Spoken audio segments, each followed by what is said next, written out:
Numerology নিয়ে, number নিয়ে কথা। কারণ এর আগে আমার কেকে পডকাস্টে এই বিষয় নিয়ে কিন্তু কথা হয়নি, আচ্ছা, এবং কিন্তু আমি কিন্তু সোজা কথা বলছি, আপনি তোমাকে কিন্তু চেপে ধরবো নাম্বার নিয়ে। কারণ আমার কাছে মনে হয় নাম্বার মানুষের জীবন কি করে বদলাতে পারে এটা আমার একদম অস্বাভাবিক লাগে।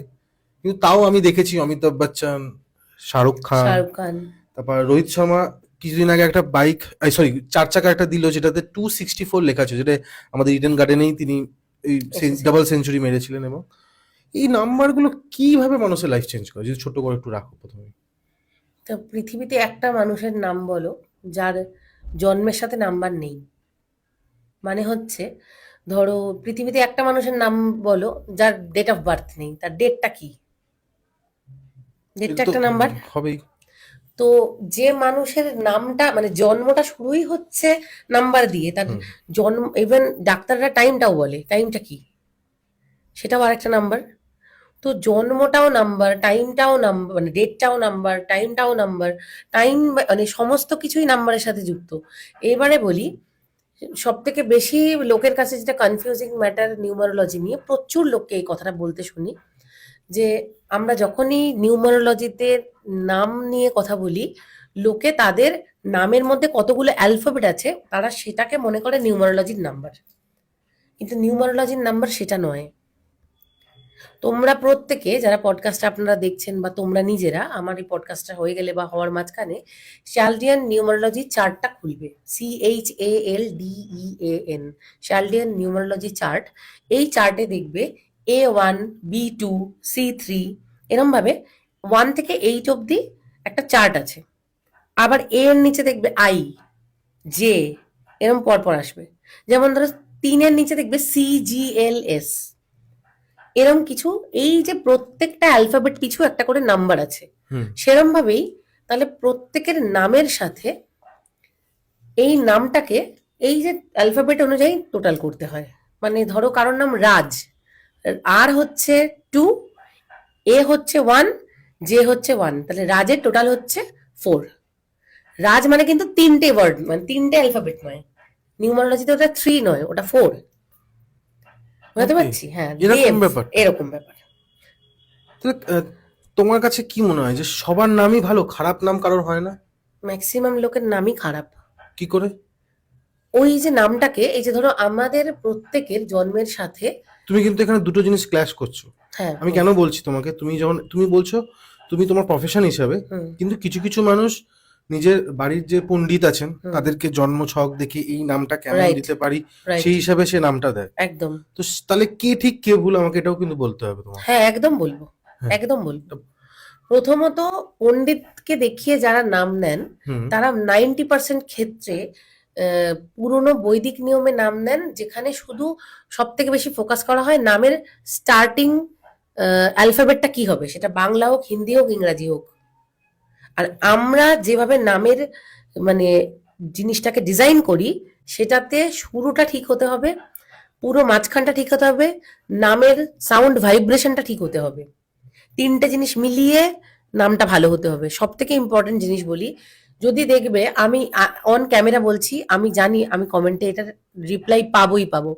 যাদের নামের মধ্যে অ্যাশ থাকে, যাদের নামের মধ্যে অন থাকে, তারা প্রচন্ড লাইফে এক্সট্রা স্ট্রাগল করে। যাদের নাম সু দিয়ে শুরু, SU, সেই মানুষগুলোর রিলেশনশিপে প্রচন্ড কষ্ট। তাদের জীবনে তাদের ফ্যামিলির লোকও তাদের কষ্ট থেকে, তাদের ফ্যামিলির লোকও ভাবে যে আমরা মানে এ কি করে এরকম ভাবে আছে। না না, ডিস্টার্ব করতে আসিনি, কিছু কথা বলতে এসেছি। যেটা হচ্ছে যে কেকে পডকাস্টে এসে যদি আপনারা চান কিছু ঘটনা যেটা আমাদের সারা বিশ্বের বাঙালির কাছে কিছু নতুন ইম্প্যাক্ট দিতে পারে, সেই জন্য আসতে পারেন। বা ধরুন কোনো প্রমোশনাল কাজ, সেই জন্য আমাদের সাথে কন্ট্যাক্ট করতে পারেন। আপনারা দেখেছেন আমরা কিভাবে কাজ করে থাকি, নাম্বার দিয়ে দিই স্ক্রিনের মধ্যে। এটা কিন্তু একমাত্র কেকে পডকাস্টই প্রথম শুরু করে। লাস্ট হচ্ছে কোনো স্পিরিচুয়াল গাইডেন্স, বুঝতে পারছেন না যে কি করলে বা কার কাছে গেলে ভালো হতে পারে, তার জন্য কেকে পডকাস্ট এবং যে নাম্বারটা অলওয়েজ ব্লিঙ্ক করছে, কল করুন, আমরা আপনাদেরকে হেল্প করে দেবো। Thank you. ঘটনায় যাওয়া যাক। আবার এটাও বলছি, যাদের নামের পিছনে বা শুরুতে বা মাঝখানে কা থাকে, তারা খুব পপুলার হয়, তারা খুব লোকের কাছে, এক কথায় লোকে তাদেরকে চেনে। এই জিনিসগুলো যেগুলো বলছি, যারা আমাদের এই পডকাস্টটা দেখবে, নিজের লাইফ দিয়ে বা আশেপাশের লোক দিয়ে এটাকে রেজোনেট করলেই বুঝতে পারবে যে হুম। এগুলো হয় কিনা। তো এবারে ধরো শুধু নামটা, এবার নামটা কিভাবে পজিটিভ হচ্ছে কিভাবে নেগেটিভ হচ্ছে এটা আগে বলি। ধরো তুমি যে তারিখে জন্মাচ্ছ, তুমি একটা নাম হিসাবে বলো না। হ্যাঁ নাম্বারটা না বললে বুঝবে না, তুমি এটাকে ওকে ধরো। ওকে। ধরো আমি আমারটা দিয়ে বলছি, তাহলে তোমরা বুঝতে সুবিধা হবে। ধরো আমার জন্ম 17ই মে 1985। এখানে দুটো নাম্বার কাজ করে, সেটা হলো 17, আমার মূলাঙ্ক হচ্ছে 8, 1+7, হুম 8। আর একটা নাম্বার কাজ করে, সেটা হচ্ছে ভাগ্যাঙ্ক, মানে সেটা হলো 1+7+5 +1+9+8+5। এই টোটালটা করলে যে ডাবল ডিজিটের নাম্বারটা আসে, সেটাকে একটা করলে দেখবে আসে 9। মানে আমার মূলাঙ্ক 8, ভাগ্যাঙ্ক 9। এই অনুযায়ী আমার যে লাকি নাম্বার, এই 8 আর 9 দুটো মিলিয়ে দুজনের আনলাকি নাম্বারগুলোকে যদি আমরা সাইড করে দিই, তাহলে আমার যে লাকি নাম্বারটা আসে সেটা হচ্ছে ধরো 5, 6, 3।